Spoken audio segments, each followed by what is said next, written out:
Et enfin, dernière expression à calculer.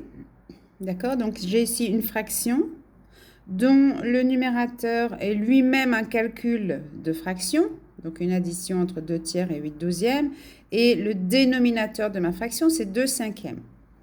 D'accord? Je dois ici calculer d'abord le numérateur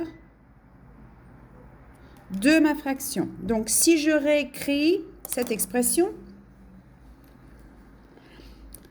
donc je peux faire apparaître en fait des parenthèses. Donc, j'ai ici donc mon numérateur, et donc que je vais diviser par 2 cinquièmes.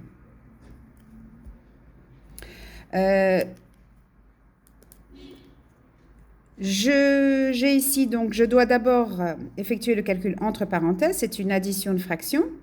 Donc, il me faut un dénominateur commun. D'accord? Donc, mais je peux également m'apercevoir que 8 douzièmes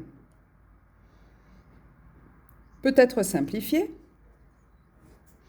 puisque je pourrais écrire 8 donc sous sa forme donc 4 fois 2, puisque je vais pouvoir faire apparaître aussi un 4 au dénominateur ici.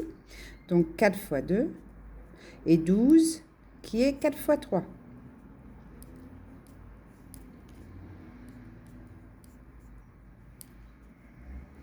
Donc dans ma parenthèse, j'ai cette fraction 2 tiers. Et donc, j'ai fait apparaître ce diviseur commun, qui est 4. Donc, je vais pouvoir simplifier par 4. Donc, il me reste au numérateur 2 et il me reste au dénominateur 3. Donc, ce calcul que je vais diviser par 2 cinquièmes. Donc, j'ai ici le dénominateur commun 3, qui est apparu grâce à la simplification. Et je vais simplement ajouter mes numérateurs. Donc 2 plus 2, 4. Donc 4 tiers divisé par 2 cinquièmes. Comme on a pu le voir précédemment, je vais changer ma division en multiplication. Donc 4 tiers ne change pas. En revanche, je vais passer à l'inverse de 2 cinquièmes, qui est 5 demi. J'ai ici une multiplication de fractions. Je prends le temps de réfléchir à une simplification possible. Et effectivement, donc, je dois simplifier au préalable. Ça sera quand même plus simple. Donc, je vais pouvoir faire apparaître 2 comme diviseur commun ici à 4 et à 2. Donc, je peux réécrire 4 sous la forme 2 fois 2. Donc, je viens compléter avec mon fois 5, puisqu'ici, c'est une multiplication. Donc, je multiplie les numérateurs ensemble et je multiplie les dénominateurs ensemble. Je vais donc, avant de pouvoir passer au calcul final, simplifier par 2. Et au numérateur, il me reste 2 fois 5, donc qui est 10.